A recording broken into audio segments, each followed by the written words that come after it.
Venkatesh sir, ನನಗೆ ಇಲ್ಲಿ ನೋಡಿ ಕೆಲವು ವಿಚಾರಗಳಲ್ಲಿ ಎಷ್ಟು ಸೂಕ್ಷ್ಮವಾಗಿರ್ತವೆ ಅಂತ ಹೇಳಿದ್ರೆ, ನಾನು ಇದನ್ನು ಹಿಂದೆ ಕೂಡ ನಿಮ್ಮ ಹತ್ರ ಚರ್ಚೆ ಮಾಡಿದ್ದೀನಿ. ಮೊದಲಿಗೆ ಇಡಿಯ ಈ ಸಕ್ಸಸ್ ರೇಟ್ ಅಥವಾ ಕನ್ವಿಕ್ಷನ್ ರೇಟ್ ಬಗ್ಗೆನೇ ದೇಶಾದ್ಯಂತ ದೊಡ್ಡ ಚರ್ಚೆ ನಡೀತು. ಎಷ್ಟು ಸ್ಮಾರ್ಟ್ ಇದೆ ನೋಡಿ ಅಂಕಿಅಂಶಗಳು ಅಂತ ಬಂದು ತುಂಬ ಸ್ಮಾರ್ಟಾಗಿ ಬರೆದಿದ್ದಾರೆ. ಇಲ್ಲಿ ವಿಷಯ ಎಷ್ಟೇನೆ ಕೇಸ್ ನೋಡಿ ಇಲ್ಲಿ ಹೇಗಿದೆ ಅಂದರೆ 5297 ಕೇಸ್ ಆಯಿತು ಸ್ವಾಮಿ, ಇಡಿ ಕೇಸ್ಗಳಾಯಿತು. ಇದರಲ್ಲಿ 43 ಕೇಸ್ಗಳು ವಿಚಾರಣೆ ಕಂಪ್ಲೀಟ್ ಆಯಿತು ಅಂತ. ನಾವಿಲ್ಲಿ ರೇಷಿಯೋ ಕೊಡಬೇಕಾದ್ರೆ 5297 ಕೇಸಲ್ಲಿ 43 ಕೇಸ್ ಯಾವ ಮಹಾರಿ, 10% ಕೂಡ ಬರಲ್ವೇನೋ ಸರಿಯಾಗಿ ಯೋಚನೆ ಮಾಡಿಬಿಟ್ರೆ ಅಂತ ನಾವು ಮಾತಾಡ್ತೀವಿ ಇನ್ ಜನರಲ್ಲು. ಇವರೇನು ಮಾಡಿದ್ದಾರೆ, 43 ಕೇಸ್ ವಿಚಾರಣೆ ಮುಗೀತು. ಇದರಲ್ಲಿ 40 ಕೇಸಸ್ಸಲ್ಲಿ 3 ಕೇಸ್ಗಳನ್ನು ಅಕ್ವಿಟಲ್ ಆಯಿತು, 40 ಕೇಸು ಕನ್ವಿಕ್ಷನ್ ಆಯಿತು, 3 ಕೇಸ್ ಅಕ್ವಿಟಲ್ ಆಯಿತು. ಹಾಗಾಗಿ ಇದರ ಸಕ್ಸಸ್ ರೇಟನ್ನು 93% ಏರಿಸ್ಬಿಟ್ರು ಇವರು. ಹಾಗಾದರೆ 5297 ಕೇಸನ್ನು ಕೌಂಟ್ ಮಾಡಬೇಕಾಗಿರೋದು ಯಾರು? ಇದೊಂದು ಬಿಟ್ಟುಬಿಡಿ. ಇದು ಅಂದರೆ ಇಡಿ ಬಗ್ಗೆ ಇರತಕ್ಕಂಥ ಇನ್ ಜನರಲ್ ಒಪಿನಿಯನ್ ಮತ್ತು ಆರೋಪವನ್ನು ನಾನು ಹೇಳ್ತಾ ಇದ್ದೀನಿ. ರಾಜಕೀಯವಾಗಿ ಬೆದರಿಸಬೇಕು ಮತ್ತು ಅತಿ ಹೆಚ್ಚಿನ ಇತ್ತೀಚಿನ ಕೇಸ್ಗಳಾಗಿರೋದು 2022-23 ಈ ಟೈಮಲ್ಲಿ ಚುನಾವಣೆಗಳ ಹೇರಳವಾಗಿದ್ದಂಥ ಕಾಲಘಟ್ಟದಲ್ಲಿ ವಿಪರೀತವಾಗಿ ದಾಳಿಗಳಾಯಿತು ಅಂತ ಹೇಳಿ. ಇದನ್ನು ಎಲೆಕ್ಷನ್ ಅಥವಾ ಇದರಲ್ಲಿ ರಾಜಕೀಯ ಪ್ರೇರಿತವಾಗಿರ್ತಕ್ಕಂಥ ದಾಳಿಗಳ ಇವು ಕೇಸ್ಗಳ ಕೇಂದ್ರ ಸಂಸ್ಥೆಗಳ ದುರುಪಯೋಗ ಮಾಡ್ಕೊಳ್ತಾರೆ ಅಂತ ಪ್ರತಿಪಕ್ಷಗಳೆಲ್ಲ ನಾಯಕರು ಆರೋಪವನ್ನು ಮಾಡ್ತಾರೆ. ರಮಾಕಾಂತ್ ಜಿ, 1937 ಪ್ರಾರಂಭವಾದಂಥ ಈ ಅಸೋಸಿಯೇಟ್ ಜನರಲ್ ಲಿಮಿಟೆಡ್ ಏನಿದೆ, ಅವತ್ತು ಇಡಿ ಪ್ರಶ್ನೆಗೆ ಉತ್ತರಣೆ ಕೊಡಲ್ಲ, ನೀವು ಸ್ಕಿಪ್ ಆಗ್ಬಿಟ್ರೆ ನೀವು. ಇಲ್ಲ ಪ್ರಶ್ನೆ ಇವತ್ತು ಚರ್ಚೆ ಇರ್ತಕ್ಕಂಥದ್ದು ಕಾಂಗ್ರೆಸ್ನವ್ರ ಮೇಲೆ ಇರ್ತಕ್ಕಂಥ ಈ ಆರೋಪ ಏನಿದೆ, ಅದರ ಉಗಮ ಮತ್ತು ಅದರಿಂದ ನಡೆದಂಥ ಪ್ರಕ್ರಿಯೆ ಮತ್ತು ಕಾನೂನು ಪ್ರಕ್ರಿಯೆಯಲ್ಲಿ ಏನು ಸರಿ ಇದೆ ಅನ್ನೋ ಪ್ರಶ್ನೆ. ಇಡಿ ಏನು ಮಾಡುತ್ತೆ ಅನ್ನೋದನ್ನು ಏನು ಮಾಡಿದೆ, ಏನು ಮಾಡ್ತಾ ಇದೆ, law it take its own course. 1937 5,000 ಈ ದೇಶಭಕ್ತರ ಹೆಸರಿನಲ್ಲಿ ಪ್ರಾರಂಭವಾದಂಥ ಈ ಸಂಸ್ಥೆ, ಅವತ್ತು ಯಾರಿದ್ರು, ನೆಹರು ಅವರಿದ್ದರು, ಪುರುಷೋತ್ತಮ್ ದಾಸ್ ತಂಡನ್ ಅವರಿದ್ದರು, ಆಚಾರ್ಯ ನರೇಂದ್ರ ಭಾಯ್ ಅವರಿದ್ದರು, ರಫಿ ಅಹಮದ್ ಕಿದ್ವಾಯ್ ಅವರು, ಅನೇಕ ಪುಣ್ಯ ಮಂತ್ರಿದ್ರು ಅದರಲ್ಲಿ. ಅವ್ರು ಮಾಡಿದ್ದಂಥ ಈ ಕಂಪನಿ 3 ಪತ್ರಿಕೆಗಳನ್ನು ನಡೆಸ್ತಿತ್ತು. ನ್ಯಾಷನಲ್ ಹೆರಾಲ್ಡು, ನವಜೀವನ ಮತ್ತು ಕಾಮಿ ಆವಾಜ್ ಅಂತ ಹೇಳಿ 3 ಪತ್ರಿಕೆ ನಡೆಸ್ತಿತ್ತು. ಈ ಪತ್ರಿಕೆ ನಡೆಸ್ತಕ್ಕಂಥ ಸಂದರ್ಭದಲ್ಲಿ ಈ ಪತ್ರಿಕೆ ಸರಿಗೆ ನಡ್ಕೊಂಡು ಬರ್ತಿತ್ತು. ಯಾವ ಕಾಲದಲ್ಲಿ ನೆಹರು ಅವರು 17 ವರ್ಷ ಈ ಭಾರತದ ಪ್ರಧಾನಮಂತ್ರಿಗಳಾಗಿದ್ದರು, ಶ್ರೀಮತಿ ಇಂದಿರಾ ಗಾಂಧಿ ಅವರು 18 ವರ್ಷಗಳಾಗಿದ್ದರು, ಶ್ರೀ ರಾಜೀವ್ ಗಾಂಧಿ ಅವರು ಸುಮಾರು 5 ವರ್ಷಗಳಾಗಿದ್ದರು. ಅವರ ಒಂದು ಕೃಪಾಪೋಷಿತದಲ್ಲಿ ಬಂದಿತ್ತು. ಆದರೆ 2008 ಆಲ್ ಆಫ್ ಸಡನ್ ಈ ಕಂಪನಿ ಏನು ಹೇಳ್ತು, ನಾವು ಲಾಸ್ ಮೇಕಿಂಗ್ ಮಾಡ್ತಾ ಇದ್ದೀವಿ, ನಮ್ಮ ಕೈಲಿ ಪೇಪರ್ ನಡೆಸೋಕ್ಕಾಗಲ್ಲ ಅಂತ. ಅಷ್ಟರಲ್ಲಾಗಲೇ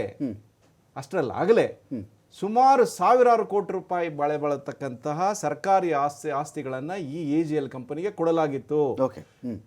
ಡೆಲ್ಲಿಲಿರ್ತಕ್ಕಂಥದ್ದು, ಡೆಲ್ಲಿ, ಭೋಪಾಲ್, ಇಂದೋರ್, ಬಾಂಬೆ, ಕಲ್ಕಟ್ಟ, ಎಲ್ಲೆಲ್ಲಿದೆಯೋ ಎಲ್ಲ ಕಡೆ ಒಂದು ಮೇಜರ್ ಏನು ಸಿಟೀಸ್ ಇದೆ ಅಲ್ಲಾಗಲೇ ಪ್ರಾಪರ್ಟಿಯನ್ನು ಮಾಡಲಾಗಿತ್ತು. 2008 ಅಷ್ಟೊತ್ತಿಗಾಗಲೇ 15-25 ಕೋಟಿ ರೂಪಾಯಿ ರೆಂಟ್ ಕೂಡ ಬರ್ತಾ ಇತ್ತು. ಈ ಒಂದು 2002 ಇದು ಯಾವಾಗ ನಷ್ಟದಲ್ಲಿದೆ ಅಂತ ಹೇಳಿದ್ರು, ಈ ಒಂದು ಆ ಸಂದರ್ಭದಲ್ಲಿ ಮೋತಿಲಾಲ್ ವೋರಾ ಅವರು ಅದರ ಅಧ್ಯಕ್ಷರಾಗಿದ್ದರು. ತದನಂತರದಲ್ಲಿ 90 ಕೋಟಿ ರೂಪಾಯಿ ಅವರು ಡಿಕ್ಲೇರ್ ಮಾಡ್ಕೊಂಡ್ರು, 90 ಕೋಟಿ ಲಾಸ್ ಆಯ್ತಂತ. 90 ಕೋಟಿನ ಕೊಟ್ಟವ್ರು ಯಾರು? ಕಾಂಗ್ರೆಸ್ ಪಕ್ಷ. ಅದಕ್ಕೆ 90 ಕೋಟಿ ಸಾಲವನ್ನು ಕೊಡಲಾಯಿತು. People representative act section 29A(8)C ಮತ್ತು section 13A of the income tax act ಪ್ರಕಾರ ಯಾವುದೇ ಪಕ್ಷ, ರಾಜಕೀಯ ಪಕ್ಷ ಯಾವುದೇ ಬಿಸ್ನೆಸ್ನಲ್ಲಿ ಇಂಟ್ರೆಸ್ಟ್ ಪಡ್ಕೊಳ್ಳೋಂಗಿಲ್ಲ. ಮತ್ತು ಇವ್ರು ಹೆಂಗೆ ಕೊಟ್ಟರು ಇದನ್ನು? ಪ್ರಶ್ನೆ ಒಂದಾಯ್ತು. ಅಲ್ಲಿಗೆ ಬರೋಣ, ಒಂದೊಂದು ಪ್ರಶ್ನೆ ಇಲ್ಲಿ. ಎರಡನೇ ಪ್ರಶ್ನೆ ಏನಾಯ್ತು ಅಂತಂದರೆ, 23 ನವೆಂಬರ್ 2010 ಈ ಒಂದು ಯಂಗ್ ಇಂಡಿಯಾ ಲಿಮಿಟೆಡ್ ಅಂತ ಮಾಡಲಾಯಿತು. ಈ ಯಂಗ್ ಇಂಡಿಯಾದಲ್ಲಿದ್ದವ್ರು ಯಾರು? ಶ್ರೀಮತಿ ಸೋನಿಯಾ ಗಾಂಧಿ ಅವರು 38%, ರಾಹುಲ್ ಗಾಂಧಿ ಅವರು 38%, ಮೋತಿಲಾಲ್ ವೋಹ್ರಾ 85 ವರ್ಷದ ಯಂಗ್ ಇಂಡಿಯಾದ ಡೈರೆಕ್ಟ್ರು 100%, ನಮ್ಮವರೇ ಆಗಿದ್ದಂಥ ಆಸ್ಕರ್ ಫರ್ನಾಂಡಿಸ್ ಅವರು 100%. ಒಟ್ಟೆಷ್ಟಾಯ್ತು? 100% ಆಯ್ತು. ಇದ್ರಲ್ಲಿ ಯಾರ್ದು ಜಾಸ್ತಿ ಇದೆ? 72% ಯಾರ್ದಿದೆ ಇದರಲ್ಲಿ? ಇವರೇನು ಮಾಡಿದ್ರು? ಒಂದು ಪ್ಲಾನ್ ಮಾಡಿದ್ರು. ಏನು ಮಾಡಿದ್ರು ಅಂದರೆ, ಈ 90 ಕೋಟಿನ ತಗೊಳ್ಳೋಕ್ಕೆ, ಈ ಎಂಟೈರ್ ಆಸ್ತಿನ ಹೊಡಿಲಿಕ್ಕೆ 50 ಲಕ್ಷಗಳ ಶೇರ್ ಮೂಲಕ ಎಂಟೈರ್ ಪ್ರಾಪರ್ಟಿನ AGL ಪ್ರಾಪರ್ಟಿನ ಇವರು ತಗೊಂಡ್ಬಿಟ್ರು. ತಗೊಂಡ್ಮೇಲೆ ಏನಾಯ್ತು, ಮೊನ್ನೆ ಸುಬ್ರಹ್ಮಣ್ಯ ಸ್ವಾಮಿ ಅವರು ಒಂದು ಕಂಪ್ಲೇಂಟ್ ಹಾಕಿದ್ರು. ವೆಂಕಟೇಶ್ ಸರ್, 2 ಭಾಗ ಅಲ್ಲ, ನಾನು ಹೇಳ್ಬಿಡ್ತೀನಿ. 2 ಭಾಗ ಕೇಳಿಸ್ಕೊಂಬಿಡಿ, ನಾನು ಕಟ್ ಮಾಡೋದು. ಈಗ ಆಸ್ತಿ ವಿವಾದ ಬೇರೆ, ಆಸ್ತಿ ವರ್ಗಾವಣೆ ಬೇರೆ, PMLA ಬೇರೆ.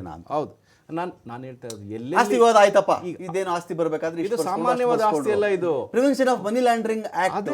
ಇದಕ್ಕೆ ಹೇಗೆ ಅಟ್ರಾಕ್ಟ್ ಆಗುತ್ತೆ? ಹೇಳ್ತೀನಿ. ಇದು ಕಾಂಗ್ರೆಸ್ ಪಕ್ಷ ಸಾರ್ವಜನಿಕ ಆಸ್ತಿಯನ್ನು ಒಡಗಲಿಕ್ಕೆ ಮಾಡಿದಂತ ಹುನ್ನಾರ ಇದು.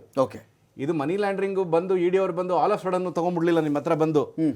ಕೋರ್ಟು ಇವತ್ತೇನು ಹೇಳಿದ್ರು ಅಂತಂದ್ರೆ court there is a prima facie case the court finally observe that prima facie evidence against the accused was found the court issued a notice to the defendants to appear in the court. ಅವಾಗ start ಆಗಿದ್ದು. ಸುಬ್ರಹ್ಮಣ್ಯ ಸ್ವಾಮಿ ಯಾವ private complaint ಮಾಡಿದ್ರು ಅದಾಯ್ತು, ತಾವು ಕೋರ್ಟಿಗೆ ಹೋದ್ರಿ, ಕೋರ್ಟಲ್ಲಿ ಏನು ಹೇಳಿದ್ರು, ಹೈಕೋರ್ಟಲ್ಲಿ ಏನು ಹೇಳಿದ್ರು, ಹೈಕೋರ್ಟಲ್ಲೂ ಕೇಸ್ ಇದೆ ಅಂತ ಹೇಳಿದ್ರು, ನೀವು ಸ್ಟೇ ಇದನ್ನ ತಗೊಂಡ್ರಿ, ಪರ್ಸನಲ್ ಅಪಿಯರೆನ್ಸ್ ತಗೊಂಡ್ರಿ, ಸುಪ್ರೀಂ ಕೋರ್ಟ್ಗೆ ಹೋದ್ರಿ, ಸುಪ್ರೀಂ ಕೋರ್ಟ್ ಅವ್ರು ಏನು ಹೇಳಿದ್ರು, ಹೌದು ಅವ್ರಿಗೆ ಒಂದು ಅಡ್ವೊಕೇಟ್ ಮೂಲಕ ಮಾಡಕ್ ಬಿಡಿ ಅಂತ ಹೇಳ್ತಾರೆ. ಈಗ ಪ್ರಕರಣ ನ್ಯಾಯಾಲಯದ ಮುಂದೆ ಇದೆ, ಫೇಸ್ ಮಾಡಿ. ಅದ್ರಲ್ಲಿ ನಿಮಗೆ ಮಾರಲ್ ರೈಟ್ ಏನಿದೆ, ನೀವು ಸ್ಟ್ರೈಕ್ ಮಾಡಕ್ಕೆ ಏನಿದೆ, ಸ್ಟ್ರೈಕ್ ಮಾಡಕ್ಕೆ ನಿಮ್ಗೆ ಅಧಿಕಾರ ಏನಿದೆ, ನೀವು you are before the court, please go before the court.